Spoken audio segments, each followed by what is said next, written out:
we're going to run through because we have a lot to work, a lot of stuff in the agenda today. So first, I'd say that the first Friday went really well. Abby and Shannon were brilliant in answering some of the questions. And I think everybody wants Abby as their broker for that meeting. She was absolutely swamped. I think maybe just everybody wants to know how to maximize. I don't know about brokering, Yeah. but they, it was interesting how much the ADU concept came up. Resonated, yeah. And I love Shannon. So the question for Shannon, which was brilliant, was how do you know people don't lie in the survey? And Shannon just took off, gave her methodology spiel, and it was great. So I think it was a really good turnout. We had really great questions. And I think we did a good job presenting the RTE, the other tax relief options, and as an addendum, the ADU is kind of more of a long-term solution. So The only good deal. other thing I'd say, Ellen, is that I think the point that was made about tax deferral as it Yes. means we should get into that a bit more, since it is a targeted method of dealing with certain groups. Yeah, It was Robert included in the Treatman. slide, but we did not Yeah, discuss Robert it. Treatman asked about that and was very interested. He just didn't know it was possible. And I remember Nicole at COA saying that she often advises seniors, do everything you can, then defer the rest of your taxes. So it's kind of part of an overall portfolio. So I think that there's kind of a portfolio message that I think we need to give as we go forward. So Bob did follow up in a correspondence to the TRETF email address. Yeah.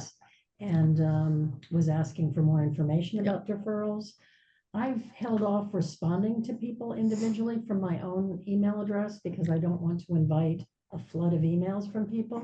And we're still working with the town to see whether we can respond from that TRETF. Kristen's address. working on that. Kristen is still. And trying to also get that. Scott Gillis asked, and I think Wendy will have the answer, about how much money is transferred from below the break even to above the break even. In other words, who pays less, who pays more? And I think we have some really good data from Meredith on that.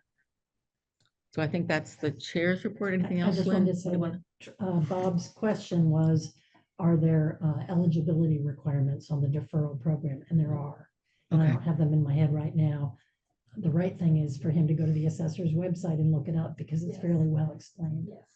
Yeah, I And mean, there's a good page on the Department of Revenue site Yeah. too. But apparently we allow a higher threshold than or higher max than because the assessor puts a fairly low number on it. But when you look at the assessor's website, which you found one, it looks like the income ceiling is the circuit breaker, not the Right. 20,000 or whatever's on the Department of Revenue site. okay. So there's a lot. I really think it's a message of the portfolio of options we've got. Because it's not one thing. Yeah. We've got a whole range, and I think the Council on Aging does a great job with seniors. I'm not sure that I think that the message should be, how do we communicate that to everybody in town? Not everyone goes to the COA. Right, I mean, maybe they could, and the CA would be probably very nice. Right. But I think people don't know the resources there. Well, and you said it after the league meeting. Really, a lot of what we are doing is helping to educate the town for Yeah. what the RTE is. I think we learned that, that was the problem. Anyway, okay, so minutes. John, you had edits to the minutes. Do you want to go over that? I I'm can happy to pull go, them up. Rich, I know Rich had a chance to look at them and was fine with them, but I was going back and looking at when we talked about the disadvantages slide and just trying to capture what I recall occurring, and then I went back to the minutes rather than the video and kind of watched it on YouTube again to make sure I was capturing it right. I think this captures it pretty accurately. The last part, at the very end, what I have is not a complete sentence. What I think we agreed was that we were going to update slide 13, I think, to show that there were like something about quantifying the renter impact. So what we did was we changed the title. Yeah. Instead of calling it advantages, we called it characteristics. Mhm. We made sure that the impact on renters was clear. Yep, That was the extent of the edits that were done before the presentation. and that was slide, was slide 13? Pardon? Was it slide 13? I Yeah, I think that's enough. Yeah. Read it. I don't have That's- it from me. Yes, that was it. All right, are there any other changes to the minutes? No? Okay, great. Can I have a motion to approve the minutes as amended by John? So So moved. All in favor? Okay, minutes are approved as that, folks, on that? amended. We need to Oh, record that for open. meeting So Abby, purposes. do you approve? Yes. Shannon? Yes, aye. Okay, it's unanimous. Great, I think we're gonna move on. We have a presentation from Wendy, but first John had requested the opportunity to present some analysis he had done, which I will pull up.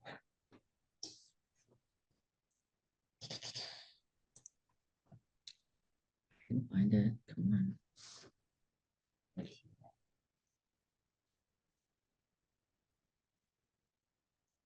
Track.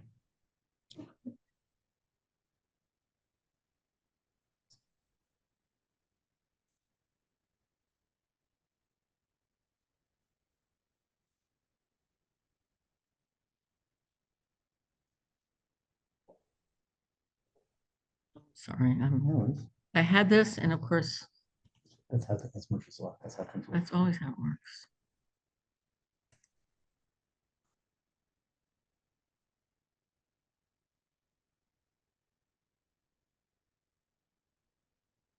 There we go.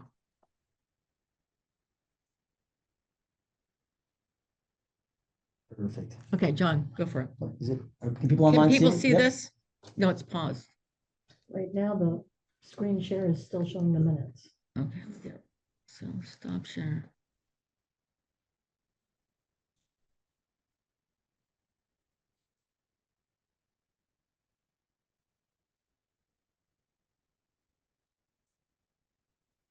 Can people on the line? Okay, can you see this? Yep. Yes. Okay, go. Yes, All right. So what I want to do today was walk through some updated analysis that I continue to work on over the past couple weeks and had a chance to walk Lynn and Ellen through a version of it earlier this week. What you're going to see on the first two slides are essentially a bunch of assumptions and where they come from. I've also tried to highlight which areas I believe the survey is going to further inform and will certainly help in kind of building into the robustness of the analysis. But I think as we move forward, this is kind of at least how I'm thinking about quantifying it. So if we just go through the first slide are the bigger drivers of the analysis. The second slide are drivers, but I consider them secondary drivers. So if I just go through each one, and these are all the assumptions that are driving the analysis, nothing beyond it. So what percentage of housing units in Concord are rentals? That's 26%. That's from the census, I gather. Rich, thank you. Percentage of Concordians who are housing cost constrained overall, 31%. That's from the housing production plan. And again, we'll be able to get additional data from our survey to further inform that 31%. But 31% are housing cost constrained. Similarly, the housing production plan highlights that 50% of rental units are housing cost constrained, and that 26% of owner occupied units are housing cost constrained. I have made an estimate for what percentage of people applied, because when you're looking at actual benefits, you have to make assumptions about whether someone applied or not, because if they didn't apply, they couldn't How do benefit. we know, If you don't apply, you can't benefit. how do we know who applied? This is an estimate. So it's an assumption, right? Okay. Yeah, it's an assumption, yeah. I use one would assume over time it would move towards 100%. For now, I've assumed that housing cost constrained people applied at a much higher rate, 80%, than non-housing cost constrained people. The overall average is 70%. I'm happy to play with those numbers. I just wanted to show what I had here as a placeholder for it. I think it's worth probably following up with the assessor's office to see if they have a means of doing it. I think getting the denominator is the challenge. I think we can get. They don't have information on housing cost constraint. So they're not gonna Yeah. know. So we will know from the survey. No, I those- was talking about the people who applied. No, What no, percentage? no, Oh, just yeah, get, yeah. listen to me. In the survey, we asked, how much of a burden is your rent or your housing cost, if it's significant or substantial? Yeah, So, and then we also know kind of roughly income and roughly those costs. So we would know some idea yeah. about housing cost constrained, and we asked people if they applied. Do we ask if people? Yes, if we applied? did. Okay, See? perfect. That's great. See? Nice, You're good. Then I doing your can change- job. I can change this to yes. Yes, there you There we go. go. All There you right, go. so those are placeholders, which Okay. what it implies overall, if you do weighted average, is that about 70% of people who are eligible applied. Okay. I don't know. That's, again, a placeholder, but for now assumed that motivations would drive a higher percentage of housing cost constraint to apply. The final primary driver is the 89% of those who applied for the RTE that benefited, received, no, all received it, sorry, that benefited. And where is this Or- number from? This is from the assessor's office, the 89%. 89%? 89%, yeah, that's 89 and the 11. I thought that was. the Oh, I see what you're percentage of saying. Units Below the break even, and that's below break different. even. No, that's totally different than what this says. This is, Right. my understanding was that the 89% was 89% of people who applied for the RTE. No. No. 89% of housing units, not rental units, Yeah, yeah, housing and condos are below the break even. 11% That's different above. than the way this is characterized. those who applied for the RTE. I would Okay. say those who applied for Yeah, the you're right, RTE, you're right, you're right. 100%. The way it works though is because I'm applying a percent that applied back to earlier, it should work. So this is All right, all right, percentage but- of those, The- 11% were hurt by the RTE, 89, so 11% had their taxes go Homeowners, up due to that RTE, and Homeowners. 89% had to Homes go. valued above the. break Homeowners. even. Yeah, 100% of renters. So I mean. yeah, yeah, that's yeah. even Right now, renters. right now, I'm Okay. just talking about, I'm just talking Got about homeowners. Got it. Right. Okay. So I'll make that clear, but 11, 89%, that's the 89% that's Okay. referring to. I know, well, okay, the other ones, percentage of housing cost constrained units valued above the threshold. For simplicity reasons, I assume 0%. I'm sure if that's not Mhm. right, I'm sure Okay. it's higher than that, but we'll get that again from the survey. For now, this actually benefits the RTE because of the extent there are housing cost constrained people Renters, have houses above 2.3 million, they would have been hurt. I've assumed that wasn't the case here. Percentage of rental units which are in multifamily properties. what does that mean? 70% of units are in a multifamily property, such as the Muse, such Oh, as oh, all, so that's, oh, okay. and it's if Two you- family, three family or apartment or complex. apartment complex, yeah. Got it. So Is it two, Why is 70%? it two townhouse unit, a multifamily home? yes, my understand, yes, two townhouse unit, I believe so. Percent of rental. I actually don't, I would want to clarify that, but I don't know that. I The would think the reality, number is much It would higher. depend on Yeah. whether they're condos. Or Right. in other words, whether it's Yeah. a single deed Oh, right. or whether it's a condo and each one is an accessible unit. If it's. if Right. it's- So 11% of Concord Green condos are rentals. So those are single family. yeah, And your parents is a single family home. yes, the Muse is multifamily. Yeah. There, Okay, it so I turns see what out, you're because I started looking around town, it Yeah. turns out there are a lot of multifamily Yeah, apartment buildings. So this and could be- complexes. Okay. because if it's a multiplicative effect, when it really doesn't drive the model too much, because then what we do is say, what percentage of those people have the landlord also living in the property? Right. And would benefit, because what I'm trying to figure out is how many people benefited from it Okay. because they lived because they lived with a landlord. You could as a Okay, renter okay. benefit if you were in the same building as a landlord. I was just trying to come up with. Okay, got it, reality got of it, it is, got it. no matter how you look at it, it doesn't change the answer much because Okay. you're gonna be, the Muse and places like that are gonna swamp it. Right. So I mean, we can make up different assumptions, but Can I it's, hear what Rich is trying Yeah. to? No, it just, you wouldn't benefit unless the owner chooses to pass it on. Correct, true, correct. true. Could potentially, yeah. Yeah, exactly. You could, but only if you were. interested. Yeah. Yeah. My So, guess is the seventies a little, is a little low. It wouldn't surprise me if it was somewhere. Yeah, around. yeah. Yeah, 90 I'm happy. strikes me as Okay. a better number. yeah, I'm happy to put, I think all, yeah, okay. One of the things I want to do is do sensitivity analysis on all these things. Sure. I started trying to do that and then got late. A couple comments on this, as I mentioned, a $2.3 million assumption to the extent people who are housing cost constrained live in units that are worth more than $2.3 million. It will negatively impact the RTE, and these other 2 points just make the point about the 70%, the 2%. Okay. So if you play this math through, you can see what happens. And I've marked this draft because one thing I'd want to do is have someone else look at this. Anyways, housing cost constrained, how are they treated? Housing cost constrained units, that is. I've got the green, once again, got cut off, I apologize. The green is benefits from the RTE. Okay, assume that. Okay. The yellow on the far right is the non-housing cost constrained, just to orient people to the colors.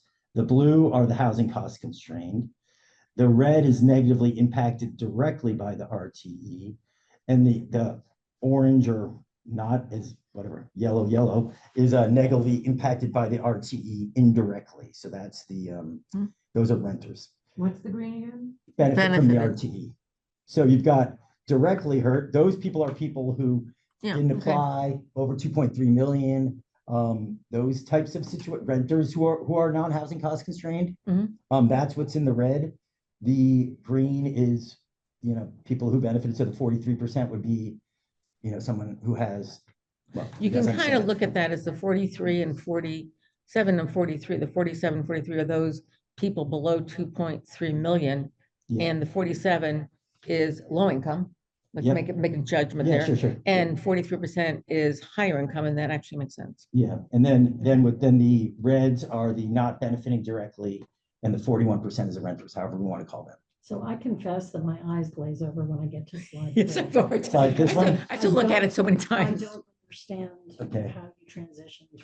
These assumptions and Yeah. these figures, baselines, I get, Yeah, but how it ends up here, yeah, you had a slide previously where you showed your map. yeah, And that. that was could help. helpful. Okay, I'll circulate that. Okay. I'll circulate that to people. Okay. Again, I want to go through the model with someone Yeah, else on the okay. team. So I do believe these numbers will change.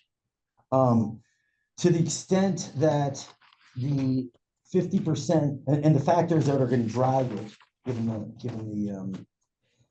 given the survey, I believe are the percentage of people that are housing cost constrained, overall renters and Mhm. homeowners, because I'm sorry. yeah, because I thought those are the variables that are going to drive the outcome. If renters aren't 50%, if it's dramatically lower or homeowners are dramatically higher, then these numbers look a lot different. Yeah. Right. Okay. But we'll see what happens in the survey. Is it fair to say that since the RTE doesn't really try to help renters, we're already missing that group of housing cost constrained residents?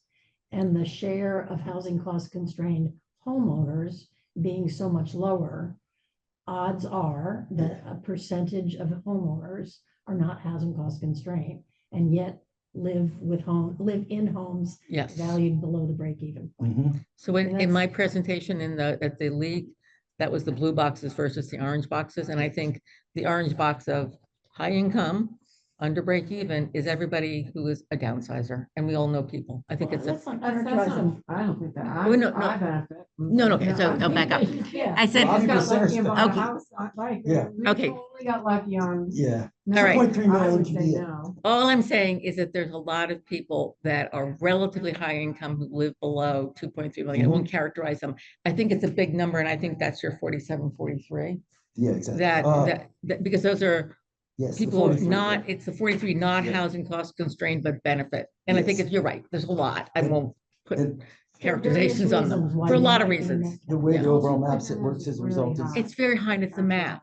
If we were to select a number, it would not be 2.3, but the math comes out that way. Sorry, Yeah. Frank. What worries me is, and we can tweak the numbers, but John's right, there's gonna be a significant Yeah. number of people who are not housing cost constrained and Right. benefit.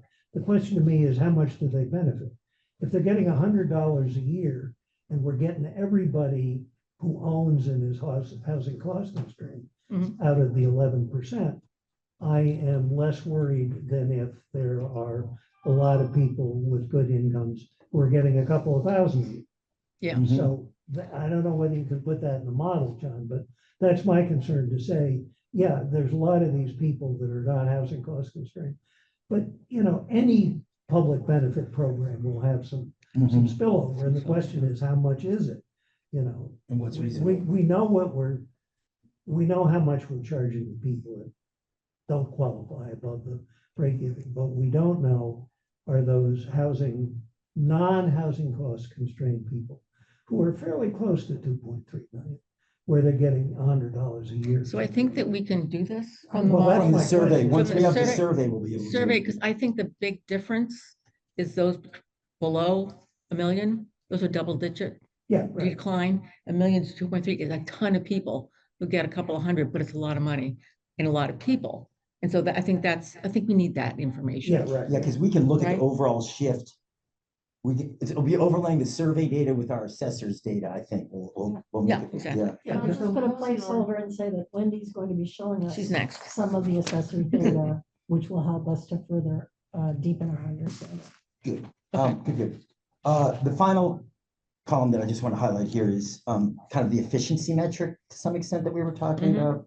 about. Where 70% roughly of those benefiting, this is units, not dollars, importantly, right? Units, not dollars. So it's apartment Units, housing units, Housing anything, units, yeah. anything.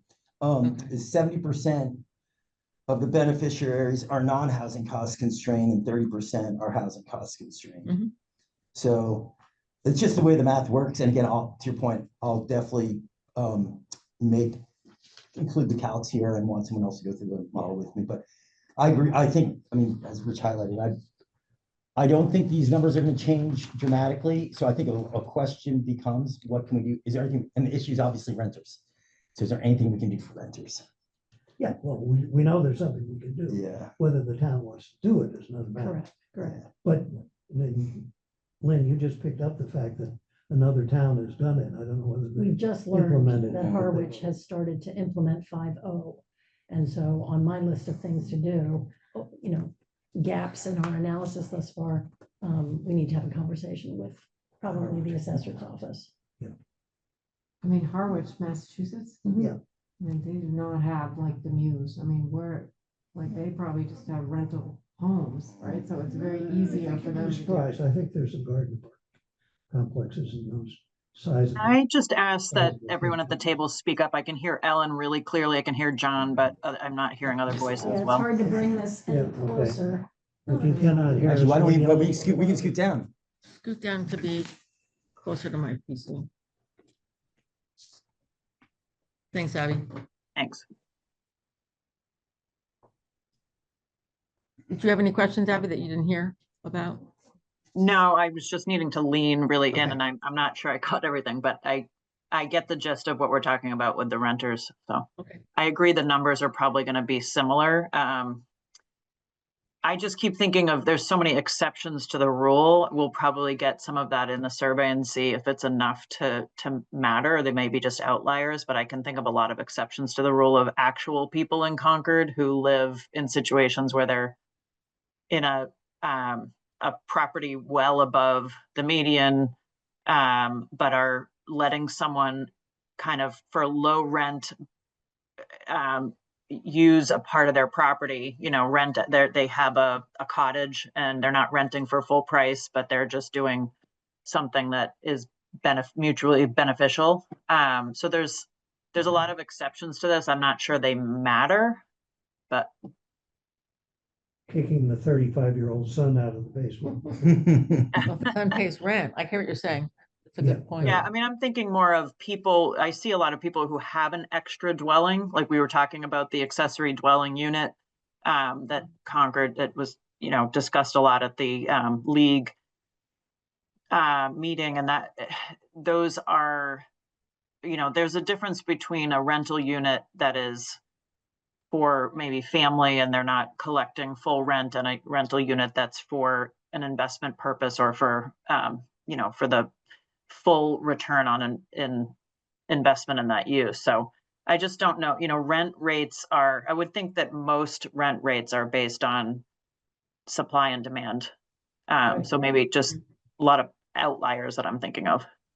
Can I ask how that works? Does anybody know if you have like a bigger home with a cottage in it or a separate apartment, do you not qualify for the RTE then because you rent a piece of your home? No, you would get it Because you live there also. because you live there, Mhm. and even with a separate ADU, even with a cottage, it's one property. So you'd get it. Okay. The question is whether you pass it on to the Exactly. renter. But if you are a bigger property and we assume this could be a $5 million property, then even if you get it, you don't. The not gonna 148,000 is not a benefit, big right? deal. It really Yeah, isn't. right. Mhm. Sorry, Denise. One thing also just to, Rich, I think you mentioned this, but Newbury Court, as an example, qualifies as a rental. Looks like it. Yeah, so Newbury Courts indirectly would have been Yeah, so you're negatively gonna have some impacted. very high end. Well, Well, Newbury Court though, that's a Senior continuing housing. care, that's a continuing care community. They pay taxes as a corporation, not individual use. They don't They actually don't pay taxes. individual. Would their No. taxes, no, but would the corporation's taxes have gone up due to the Yes, RT? So then therefore absolutely. Newbury indirectly. Court does not pay taxes. Yes, It's a absolutely. nonprofit. They pay a pilot fee, Yes. but they do not pay taxes. But they're, I you- think are we they do. saying that They- they I would, think they do. they would, Property tax? I I think they had do. discussions. Yes, thank you. Yeah. But no, but it's. It's a lower rate. No, it's a pilot. Oh, Yeah, but it's not, it's a- It's not taxes. It's a pilot. Well, but the individual people, even if you own a condo, you don't pay taxes. But it's buried in your $7,000 a Right. month or Right. whatever Well, you're, no, it gets back. to the whatever whole you're rental paying thing. for your Yeah. vacant reps. but those people, the pilot, if would they have suffered or had a 7% increase in the tax rate?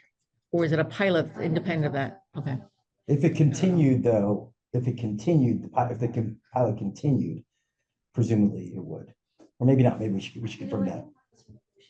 Yeah, right. yeah, Yeah, so they shouldn't be part of this. they're probably They not part of shouldn't be that. part of Okay, any so we rental could unit carve or out condos. Newbury No. Court, They're okay. part of the number of rental units in town, but they're not part of the buildings that are taxed at The the property parcels. tax rate. Plus Okay. also, how many are actually rental? Aren't they all owned? I You thought they own were a all house. owned. No. Oh, they aren't. Oh, Yeah, you buy. You Yeah, buy that's in, but how- you don't own. Oh. Newbury Court, You Newbury Court, get 90% of your money. you back get after 90% money leave. back. So what You don't get it back, own? but you don't, but that enables you to move around. You, It's not our discussion for now. is it? No, but it's like- Same thing, yeah. you don't have 200 You don't you have know, a deed to the property files. Yeah. okay. Okay, all right. Okay. Let me just find, So they're listed as renters in all our analysis. That's Newbury what, Court. that's what RHSO says, and I'm fairly sure that. I mean, it's Yes. not just Newbury Court, there's the Prescott, the Muse, Yeah. there's, Well, I just think that just because, again, I'll say Newbury Court is a continuing care community. It's not like a regular rental. Rich checked with the RHSO and Yeah, they said but that, the town's the same, I Well, mean, the town. but we're using. when you're RHSO looking data. at percentage of rentals, Newbury Court is in there as a rental. I think. Every resident of Newbury Court or every household that's resident in Newbury Court. I mean, With a different tax status. We'll just Right. leave it at that. because the parent organization is a nonprofit, but paying pilot. All right, so thank you, John, Sure, thank you. for that analysis, appreciate it. okay. Wendy, Oh, okay. do you want your chart? Can you bring it up on your screen? It's on my screen. Can folks online see this Yes, fiscal year 2026?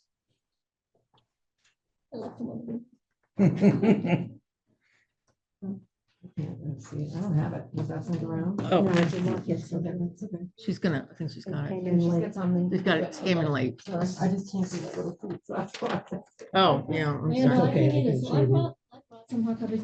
So, but Can this is people all a online see preview. this slide? They can. I can Yes. see it right Is there. Okay, I good. can see it. Is that supposed to be green and not red? The owl? Yeah, on No the, idea. yeah. See that right there? There we go. Hello? Is it? Is that better? Online? I can uh, see it We don't great. hear them. Maybe red is good. Who knows? Yeah, maybe. So. You I could have print that got around. extra hard copies of this. That's okay, I can watch it. Okay, yeah. No, no, we're these good. hard copies of the one. So just a Good. little Just 'cause I preview can't here. see who- We have a tax rate hearing on Monday with the select board. Which I hope we will all Oh, attend. God, please. Mhm. So in years past, there's been a lot of criticism of not really understanding who's impacted, who's not impacted, what property, what's the distribution. And the reality is, which I think most of you know, that RTE indicator in the assessor's database is confidential. So no one can just go and do this confidential. So I had asked the assessor in advance to put this summary table together, which I'm gonna walk through in a minute, and then also this graphic. Emily, you wanna? And so this will be represented in the tax hearing. Just so, so that, in the This is interest of prepared time- by Meredith. yeah, no, I asked her to fill these charts in, basically. So she's gonna, she'll present this as part of the presentation. Okay, so that's the context here. Okay. So let me sort of walk through this, okay? So starting at the top, there's a table. This is trying to characterize the impact of the RTE. What parcels, what's the breakdown of the parcels, who's qualifying and who's not? But then also looking at, by 3 different buckets of properties, what is the tax impact to those? So let me just start with the three different buckets that are here. The first row represents non-RTE qualifying residential properties. Sorry, question. Qualifying doesn't mean eligible. It means No, who's no, this received is, and who hasn't received. right, they have applied and they've applied and they've earned the RTE. They've been granted it. They were Granted yeah. versus not The word- granted. the word Applied or granted. denied? They've No, no, no, applied? they have applied, been Approved. granted. Yes. Qualifying means you got it. And therefore, non-RTE qualifying means they either didn't get approved or they Right. didn't even apply. Correct. Or they're a That's the- rental. Well, either one, do they, yeah, I mean, definitely, but a rental property owner. Right. So when you say didn't apply, it's gonna be either they knew they couldn't qualify, so they didn't bother, or they did apply and were denied, right? So starting, that's that first row. The second and the third row, I sort of broke out the actual qualifying properties into two buckets. Those that are above, those that are below the break even and those that are above it. And I'll come back to that in a minute, Okay. because those numbers are different. This is now FY 26 numbers. You're not Okay. looking at 25. All right, so let me just take the first one, the non-RTE qualifying, and go across that row. So what this says is there are 2,151 parcels that do not qualify. That is out of a total of 6,014. It represents 36% of all parcels who did not qualify. Mhm. The reversal of that is that 64% have qualified Mhm. and Oh, received that some makes form sense. of Okay, benefit from the RTE. Okay, going across. So those 2,151 parcels, if without the RTE, the tax rate would have been $12.21 per thousand. That's a total of 42.1 million. That would they would pay 37% of the residential tax levy. Hmm. Okay, that's Without the that's RTE. Without RTE. Okay, then when we apply the new rate under the RTE of 1305, their total tax bill would be 45 million, which represents 40% of the residential tax levy. Okay. That's an increase of 2.8 million or a 7% increase. No surprise there. The that's a 7%. increase. 7% is the increase from 1221 to 1305. Got it. Saw that before, we talked a lot about it. 100% of these properties are paying 7% Got it. increase In this row. in this row. Mhm. Now, actually, all properties are gonna see a tax rate increase of Yes. 7%, right? How much of the net impact depends on what the value of that, the exemption Exemption. itself is, Yeah. right? And by the way, the tax exemption, the break even here is 2.4 million. Mhm. It's going up It is going up because the slightly. assessment. Wow. Because the assessments values are are going high. up. We'll get to that. That's So that's a 7%. And then you can look at the subtotal for the RTE qualifying as well, comparable. You know, again, I said 64% of properties were qualifying. They represented, in the absence of RTE, they would pay 63% of the residential tax levy. Under the RTE, they pay a lesser amount, 60% of levy. Mhm. So you're seeing it's a 3% shift Yeah, of the tax levy. to the non-qualifying. Yeah. Right. And you can see each row individually. So the parcels below the break even that were qualifying, that 3,444, that's 57% of all properties. All properties who received Yeah. it. Oh, sorry, all- 57% of Yes. all Of all properties. properties, Yes. are receiving the RTE and were below the break even. Got it. So Yeah. they paid less in taxes than they would than without the RTE. And that was a So negative. so they're all gonna see a significant benefit. Now, the ones. Well, the you don't ones know that the above benefit's break even- significant, right? Under the break, you could get 100, you don't know that the benefit's significant if they're under the break even, right? Your house could be, What I can say is if you're below the break even, under RTE, you're paying fewer taxes than you you're paying would if fewer you dollars, were- but it could be 100. We don't know how significant. You said significantly, and I just want to be cautious to Rich's point earlier that like you could be, if the break even is 2.4 and your house is 2.395, your tax bill goes down. We just don't know how, it's probably Right. not significant to you, how much Yeah, it goes yeah, down. yeah. I'm just saying, Direction. 100% of the 3,444 properties when are their seeing taxes went down. Lower tax assessment under RTE than they would had we not had A RTE. lower tax bill. Lower tax bill. A Right. lower tax bill. That's Okay. significant. Now, the 419 that did qualify, obviously for the RTE, saw a benefit of RTE because their assessment was lowered. But they paid more 'cause of the under rate. the RTE Because because of of the the- increase in tax rate offsets the assessment. So what I find, sorry. do you Yeah, want no, to no, keep no, going? no, no, go ahead. What I Just find let that really- sink in. What I Yeah. find Right. really interesting about these numbers Yeah. is I had never stopped to think about how large the non-RT Right. qualifying share is. Mhm. And so it turns out, when you look at the last two columns on the right, 3.2 million fewer property tax dollars are paid by people below the break even, but that didn't all get shifted to people in the above break even Right. who got the RTE. Right. Most of it got shifted, 2.9 million, to non-qualifying Yeah. parcels. That's. Yeah, that's more than so 90% of it, significant. more Yeah. than 90% of it is being funded by the non-qualifying folks That's right. who are Right. heavily renters, I presume. Well, No, am I not no, right? you know Are what, so renter let people me- for yeah, whom the Concord House is not their primary Yeah. residence, Yeah, or corporate. Remember, the very high-end property is only 40%. Got it. Or people who turned over their house this Oh, year. okay. We'll find out, There's we'll the find out. graph, then there's the graph right Yeah. below here. I won't So I read it. think that's the best. I think we need to understand specifically the categories of the non-RTE qualifying residential parcels. I Right. know we're not going to be able to break out how many are in each, but part of that is, Hold on. Janet, she's gonna answer that. So I'm not gonna answer it, I'm just Oh, gonna, I sorry. want you to hold the thought because I'm Okay. gonna try to get you some data that will help you get. Thank Well, you. actually, Okay. not necessarily, I can't do that particular one, but let me Okay. finish this.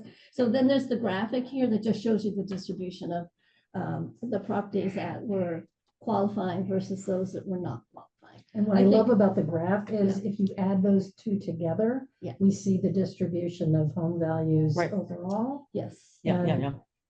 The share, whether you're qualifying or non, Mhm. of below break even and above break even varies a little bit. Yeah. But it's pretty clear that it's over 85% of homes are below 2.4 million. Yeah, and that's Right. exactly what you Yeah. talked about in the, yeah. It sort of jumps right out. So It when- is, yeah, when But it these is, are, yeah. these are of the people that applied, right?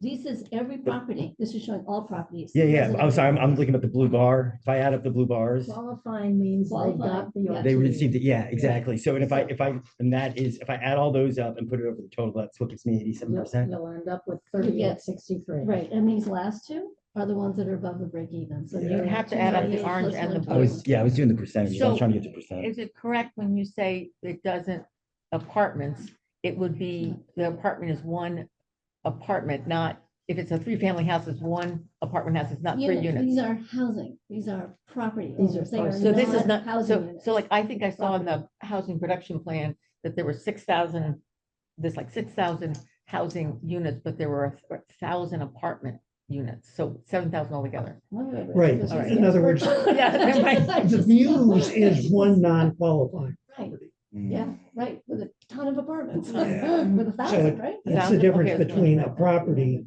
Yeah. and a housing unit. Mhm. I mean, it does really show the impact, this one in particular, if those are units, it just highlights the impact on renters.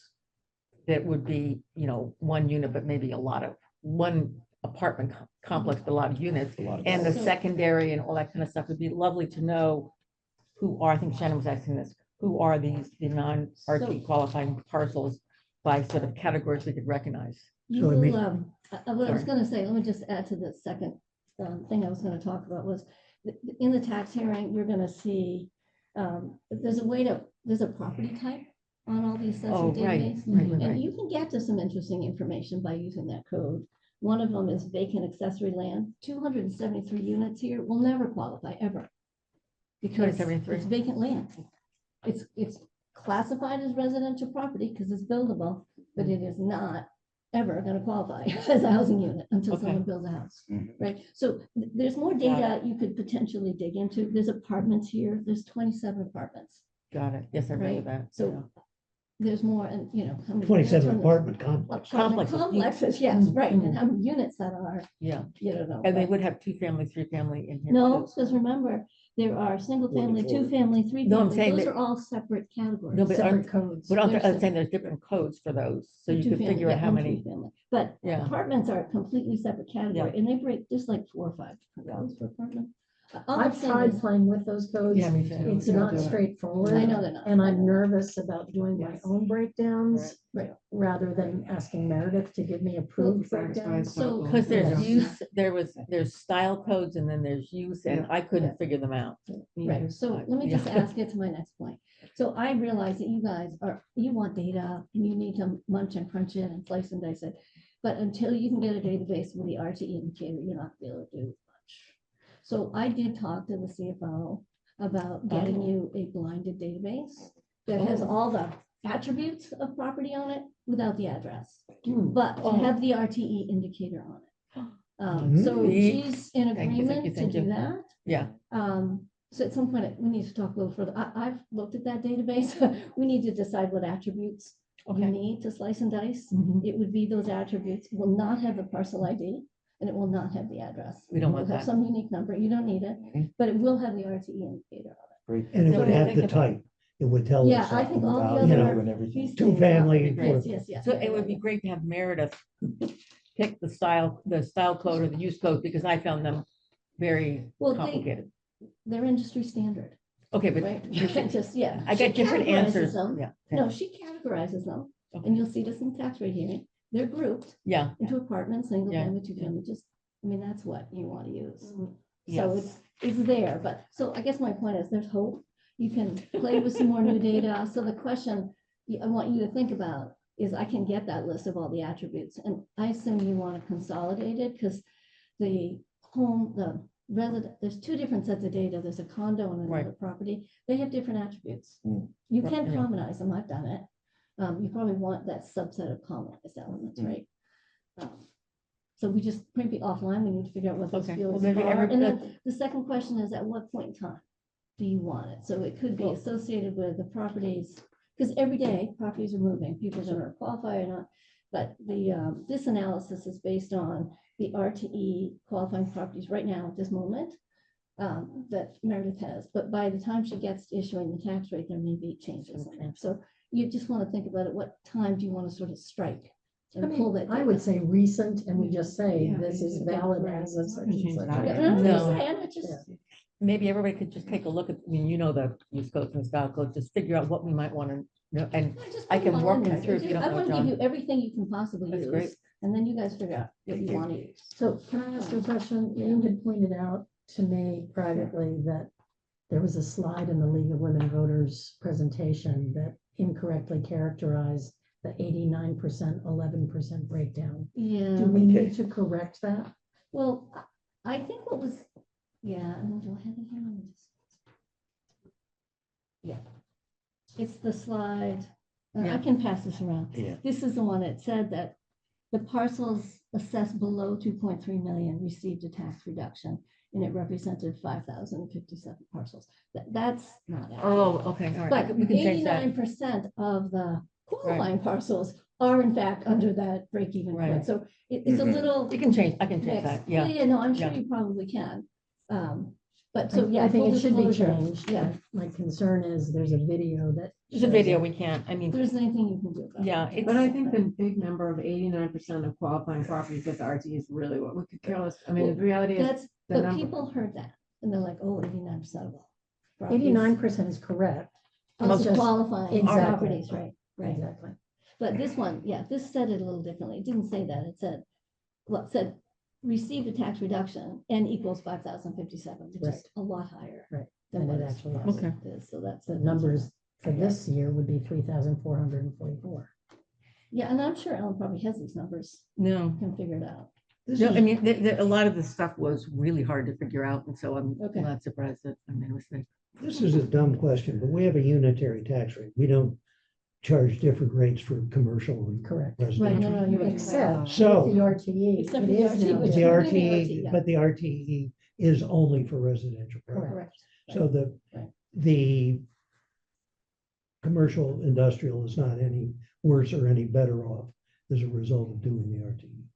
Right, there's no impact. That the on money This that's is just moved within the is residential. only within residential. Right, the CIP rate would be 12.21 this coming year if we adopt these numbers. If we adopt a single rate, so that's the. Correct, Select that's board's gonna another- vote on 4 different things. One is there a commercial exemption, like the residential exemption? Do we want a single tax rate? And then do we want a discount on open space? So, but this is the only one that we've implemented. Right. So. I mean, there are towns, as Yeah. we found out in our Well, they're very conversations, different. that do not have a unitary rate. No, They many tax- don't. They, If they they have a tend to commercial tax base. higher, I think, They right? absolutely do. They Yeah, absolutely, Oh, yeah. I do very much. and so. in the end, the RTE actually makes it opposite. It's cheaper to have a commercial property here than residential, because residential rate is 13 really, and Versus- commercial is 12. Mhm. Oh, Yeah. Thank you. Yeah, Right, that's so- great, thank you. thank you So very this will much. see this Yeah. information in the tax hearings. Yeah, I think getting at that non-RT qualifying. I really, residential to wrap parcels my head would around be- the fact that 36% of parcels are bearing the brunt of the shift of the 3.1 million, the 3.2 million. Mhm. That was a mind bender for me. That is not what I thought. Yeah. at And all. it does want you to then drill in, well, who's a non-qualifying and why? Exactly. Right? Why? You know, yeah, and so the distribution, does it help? No, but you do want to go through the. I mean, for the 419 above the break even, Mhm. they had a higher tax bill. Yep, okay. Doesn't On average, 2%. right? belittle So, Yep, what they went right, through. right. Mhm. Yeah, Mm. learning about that non-qualifying residential Right, parcel is that's what really I know. important. Sorry, Shannon, we can Shannon. barely hear you. The setup is really bad this evening. Can you speak up?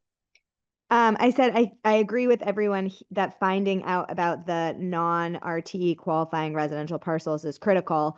Also, this just underscores the point that someone made during the meeting that we corrected, saying like Concord's actual tax rate is very, very high relative to our peers. And obviously, It's the we- tax bill. average It's the tax- exactly. We did clarify that at the meeting, but We I did. think We did. it goes once again. The true data obviously is very helpful in shedding light on that because our tax rate is not particularly high. It's the tax. And I bill. would note that 1305 is a slight reduction Yeah. from last year's with 13. RTE rate. Yeah. Right. 1619. Oh, but I'll also tell you that the assessments are going up. Not surprising, Oh, so I'm therefore I'm the not bills going are there. going up, I'm not right? going there. That detail will be in the hearings. Oh my God. So, Thank you for That's asking. great, thank you. And thank you for, Thanks, you know, thinking about an RTE specified anonymized. Well, you need a Database. database. I mean, love know that. what you're doing. You can't do Otherwise, we that. can't, there's no way, we just And you wrap our, can't. We're just stitching too many things. It's easier to Exactly. do that. exactly. Work on that one. All right, I will change that. Give me that slide, I will. Oh, yeah. Yeah, I just gotta make sure I I'm know sure that I I gotta can. change it. I don't know what I'm gonna do besides change it and then. You'll feel better then. I will feel better, John, thank you. You always take I me would through. feel better. I would. The text in red is what. Yeah, no, I know exactly. Yeah, no, I And got if it. it gets revised, we then send it to Diane. I'll send Diane, but she can't change the video, No, so. But then, you know, I think all of our stuff tends to be preliminary. We're always gonna Mhm. change stuff. But- I think it really is, I think this helped a tremendous amount. Yeah. This clarified so much. Yeah, I don't know. I've been dying to get it. I mean, but everything takes a life on the internet. And so the presentation's Yep, online. it's online. So if we can at least correct the presentation and put the know, corrected version. Yeah. You could ask Minuteman Media if they can put a message into the recording. Oh, I'll do I that. mean, ask them, I don't know. Okay, but I'll do it's that. worth asking. Yeah, and just say this slide has been updated. Yeah. Please see PDF.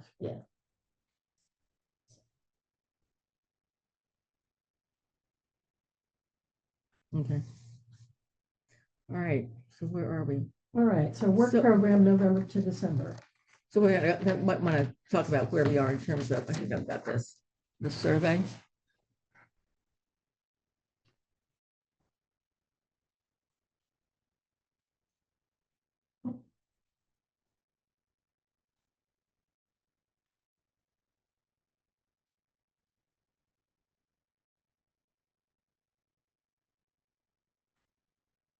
Geez, never mind. I'm not going to share. I'm just going to tell you.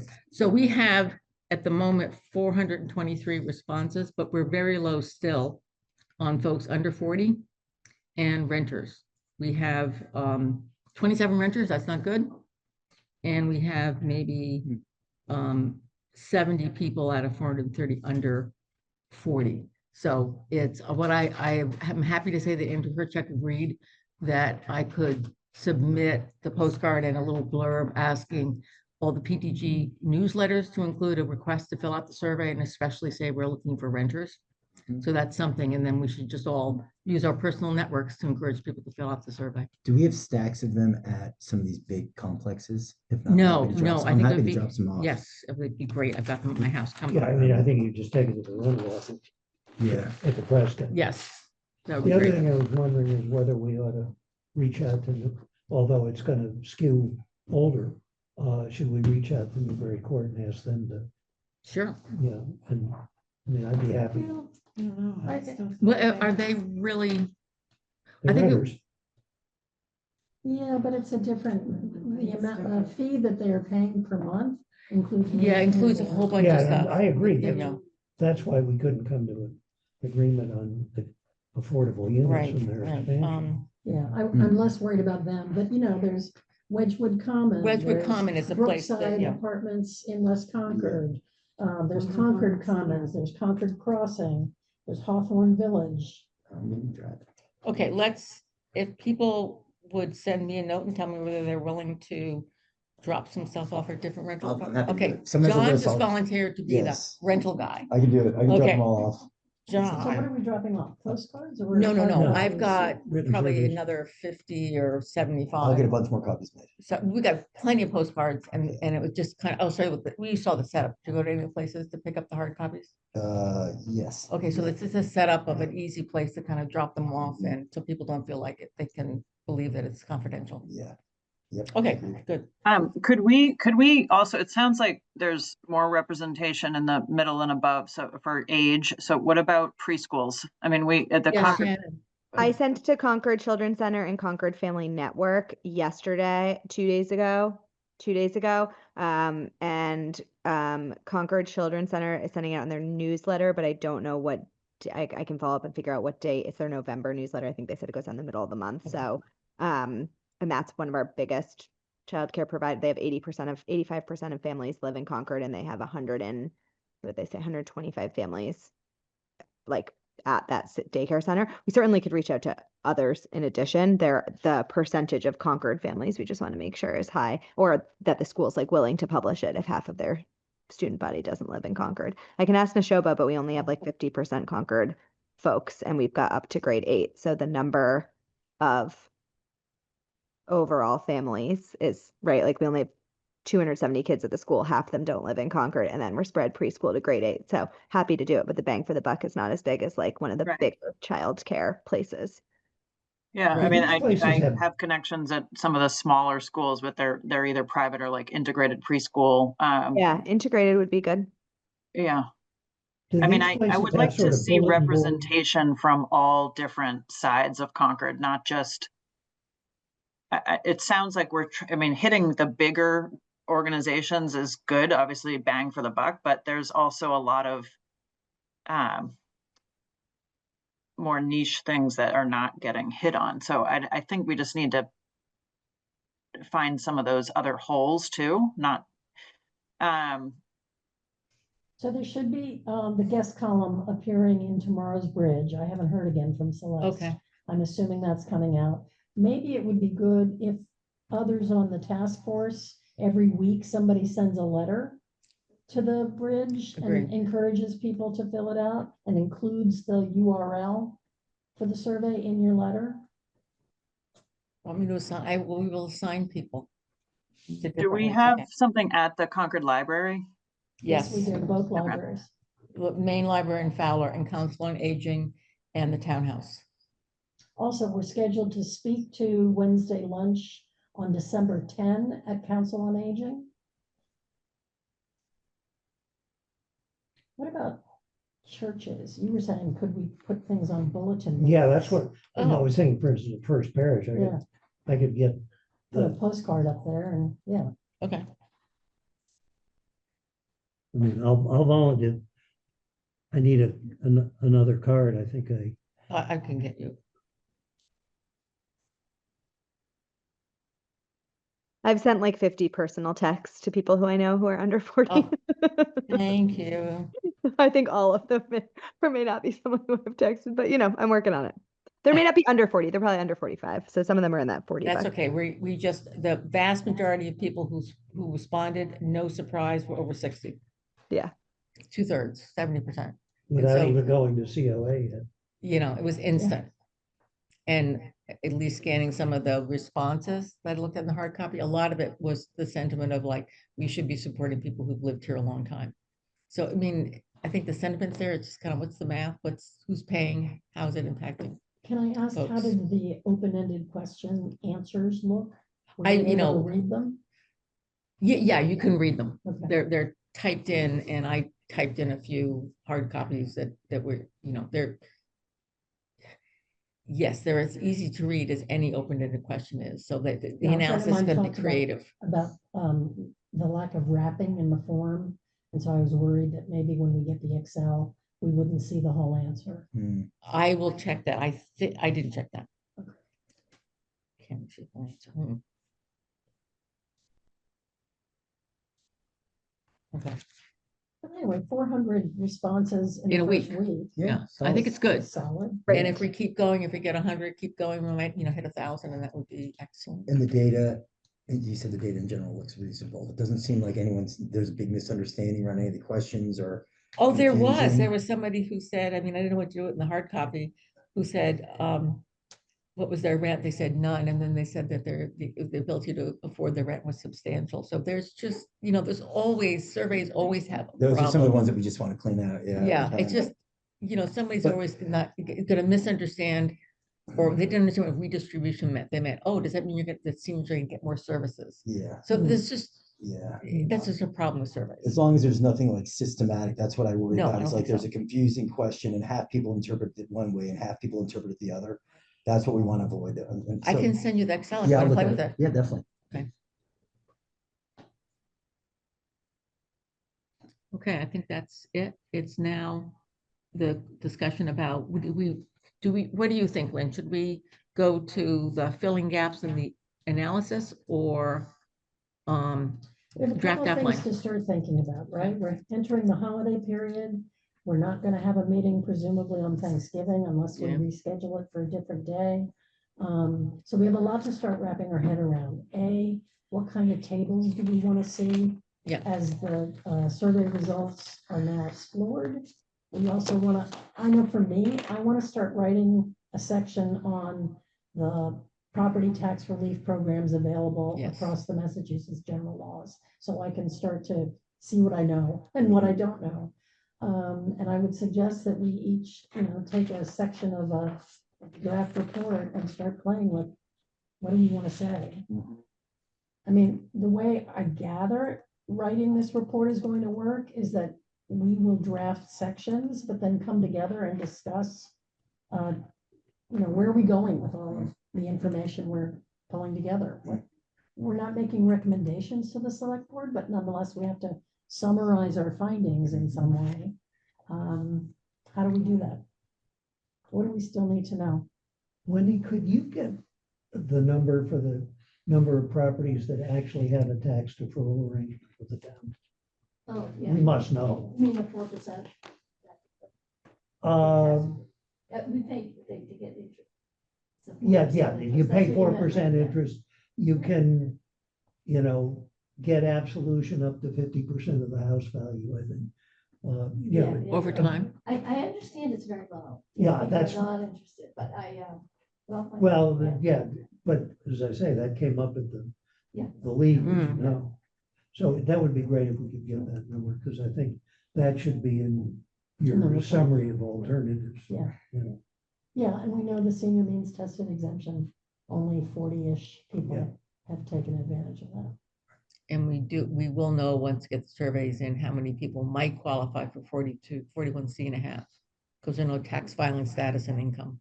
So that'll be Yeah. helpful for And home no, value. and home value. And so we'll know that potential, which should be, I don't know, a lot more than the couple dozen that get it now, I have 60 getting tax relief. so 60. Through the means tested.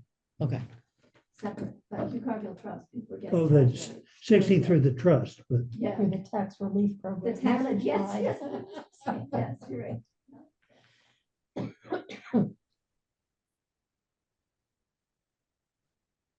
But as we think about the tables that like we'd like to pull out of the survey, is it worth, I don't know, everyone writing down for the next meeting, 5 tables they'd like to see, and then let's see what we've got?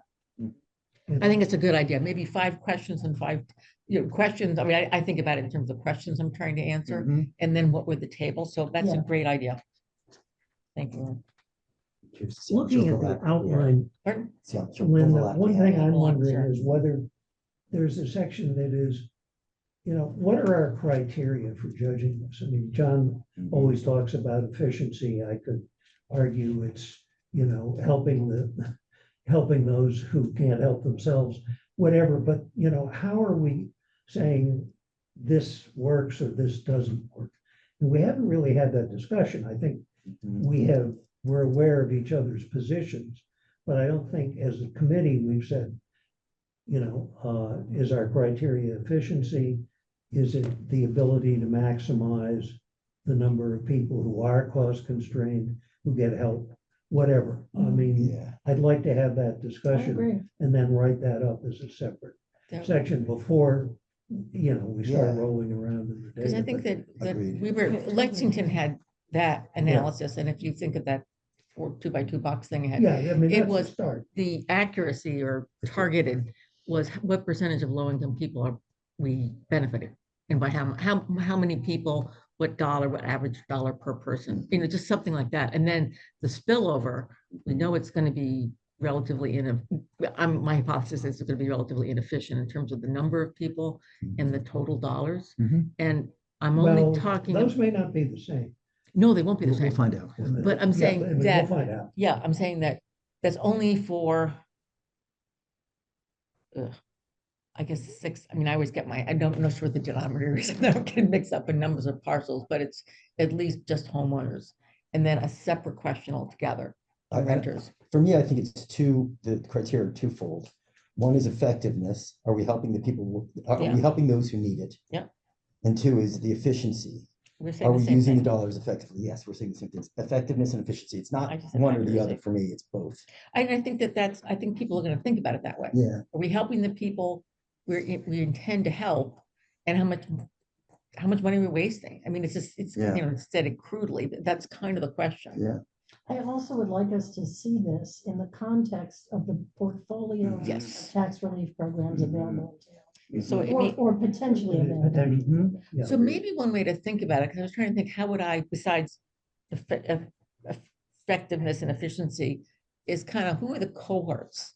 Like low-income seniors, low-income renters, and try to figure out what RTE's impact is on the different, and then section 50, and just go down, and they know, 42C.5, and just see, because I bet there's a lot of programs available for seniors, and there aren't as many programs available across all ages. And The just RTE 50, is- RTE and Yeah. 50. And so I think, to me, it's kind of valuable to know that. Because we kind of know that market factors are such that it's really hard to have your children move into Concord. It's hard, but you can also talk about people who lived here a long time, seniors who lived here a long time, and suddenly their house is worth a lot and they can't afford it. We certainly heard that in some of the interviews. And then, I mean, I remember seeing in the housing production plan, the renters are either under 40 or over 70. Mhm. I think there's 2 different categories. So I think of it in terms of cohorts or categories of people. And then how do we help them? Also remembering that it is not the purpose of the RTE to solve all affordable housing Mhm. problems. Yes. Yeah, this is. Yeah, but I think we have to say, if we're saying it's, less than perfectly effective and less than perfectly efficient, which it certainly is, then we have to say, but what are the alternatives? And are they Yeah, gonna be any better? I mean, we know 50, if you could do it, would be better for the renters. I mean, if you could put income in, wouldn't that be brilliant? We'd be happy as clam. I mean, we'd be Yeah. done if you could put income in, but we don't But have that that's not- flexibility. Some of Not the an things, option. Ellen, that What- you What mentioned, happened?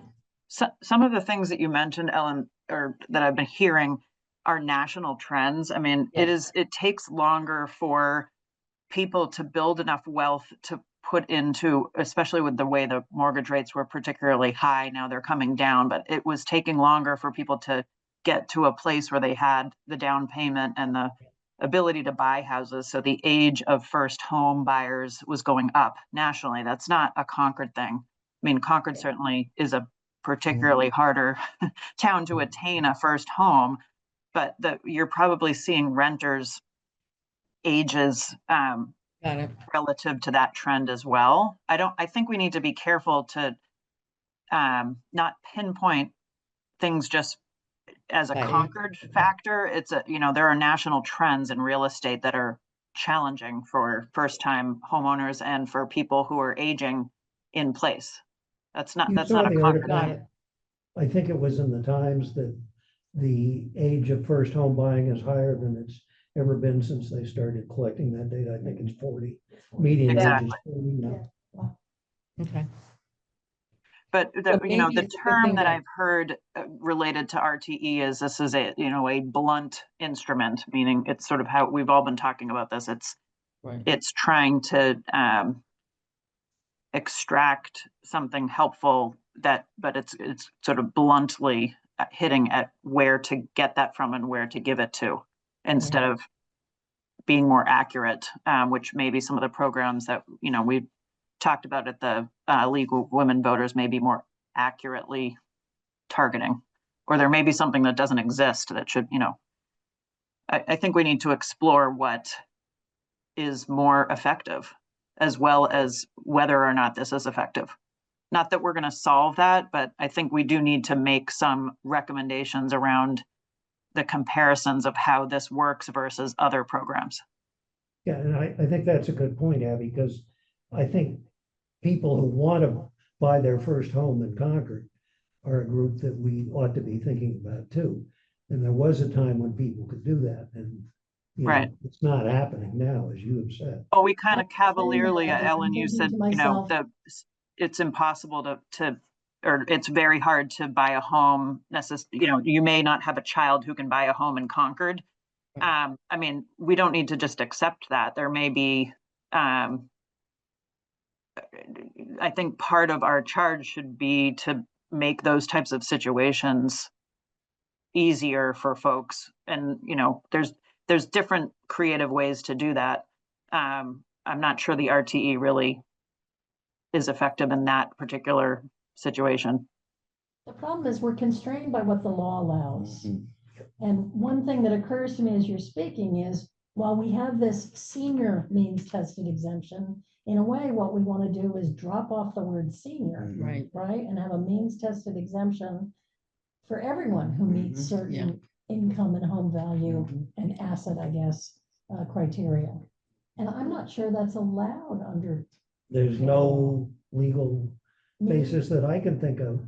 You've got means test, for seniors. I mean, it If can you be did a broader home than what rule- we're doing. Could you do a home rule petition where you didn't have an age limit? You could do it. I think it wouldn't get anywhere.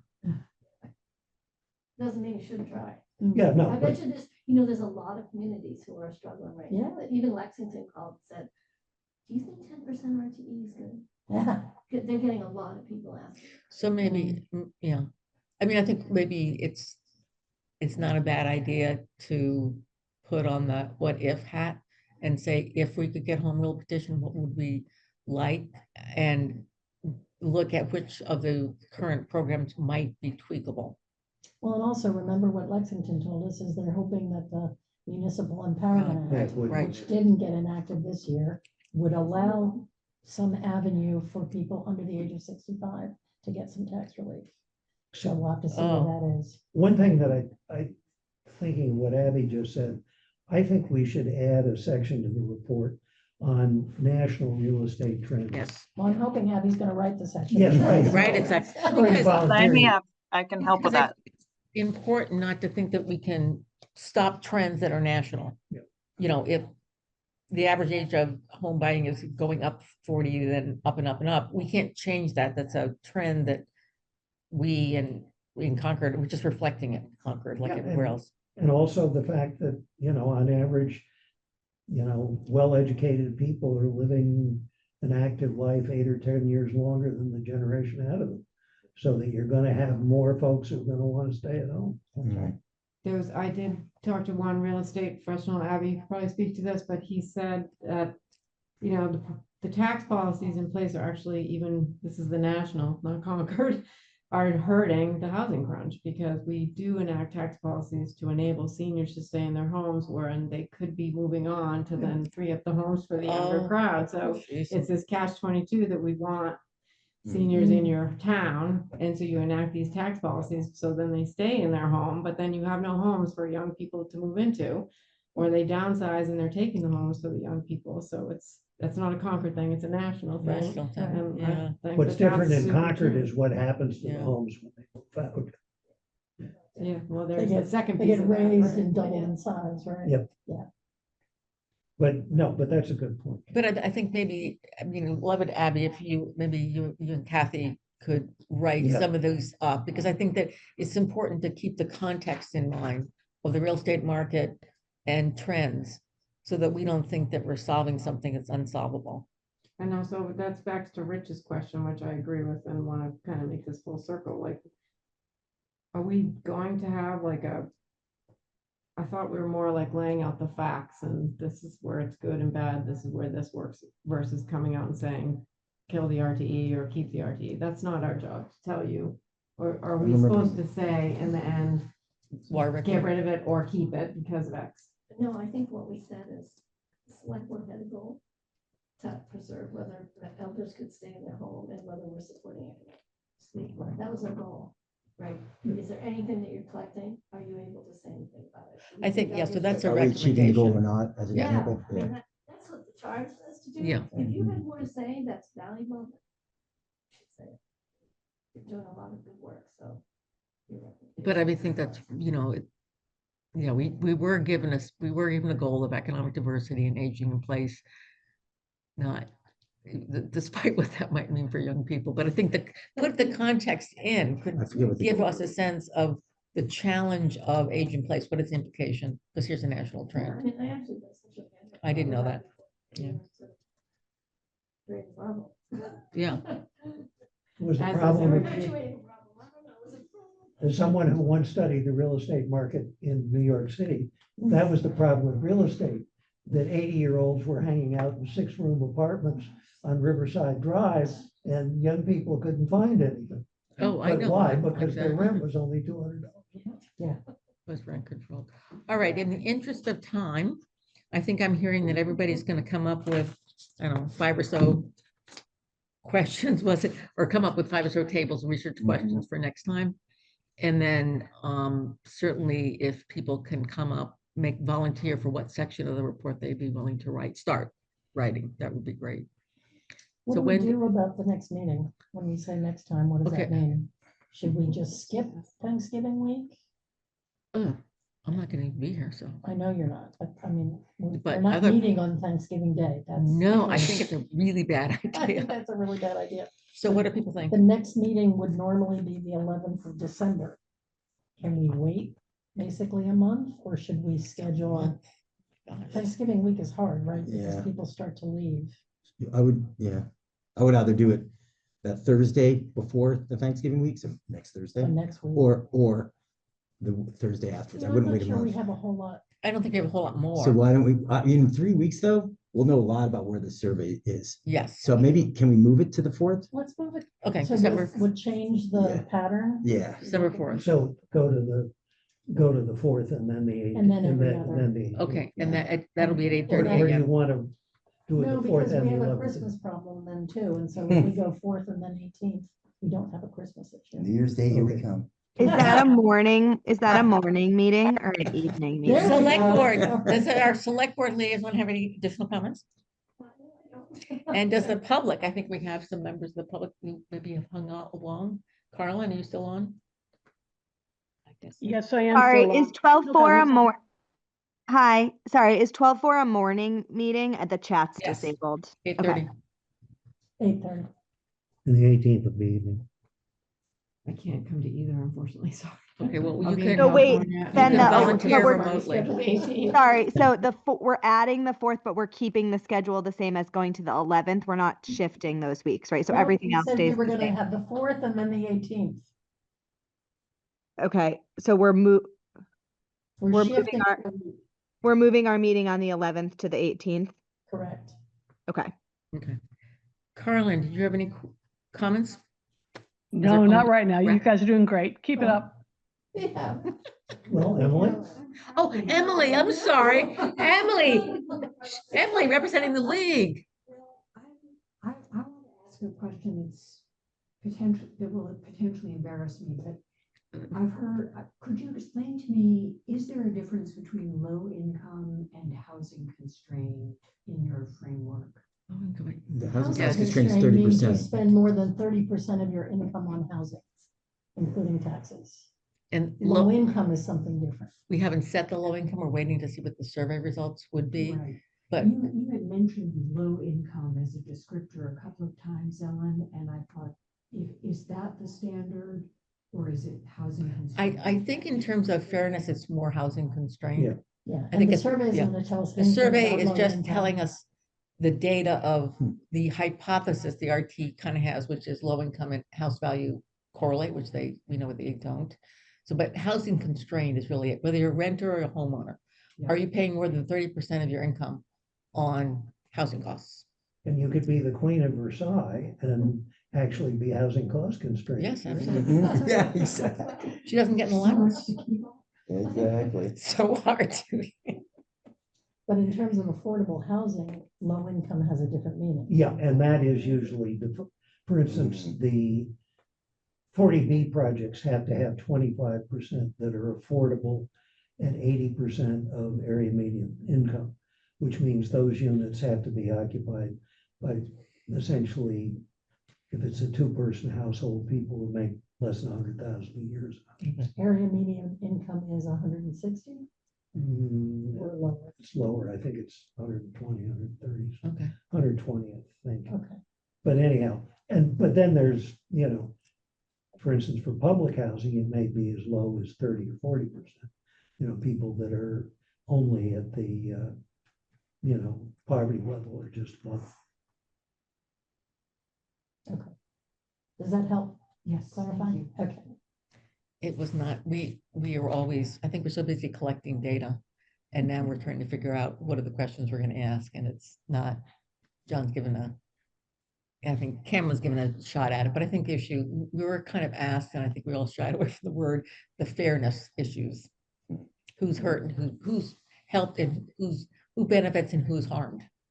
And in the broad fairness, but because it's so subjective, we're trying to come up with metrics. I would prefer we use less value laden words. No, I'm saying that was in our charge to address fairness issues. I and know, but we have- when we talk about No, fairness, I'm saying that, yeah, but we all decided that fairness was so subjective, we shouldn't use that word. So I think it's we're when we say using, hurt and helped that I'm concerned. Yeah, and about. it's also, People pay more taxes or people received a tax. well, then we're, benefit. that, again, that's in our charge, so we just need to modify the charge and say, this is what we're answering. Well, can we modify the charge? No, I don't mean modify the charge.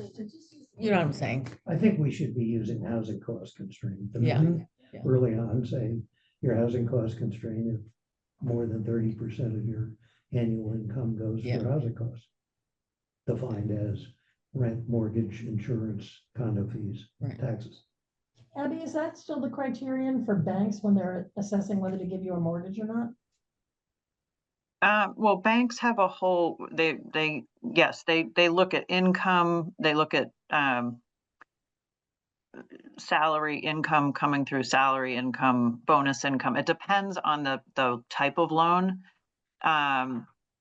They'll look at, they look at a whole checklist of qualifications, so it's not, and it depends on the type of loan. Remember back in the day, we're talking almost 40 years ago, when my husband and I bought our house, it was 28% of income. You couldn't spend more than 28% of income on your mortgage payment. Mm. And then there was such a thing as a jumbo loan Mhm. that was Mhm. innovated, and I think it went up to 32%.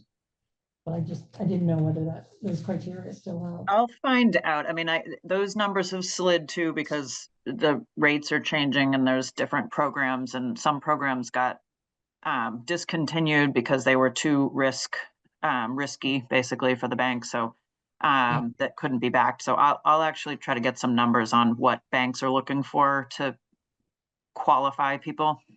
Okay. It's a good Great. question. Okay, so we're saying happy Thanksgiving to everybody. I think we're Don't there. eat too much turkey, maybe do Gobble, too much of gobble gobble.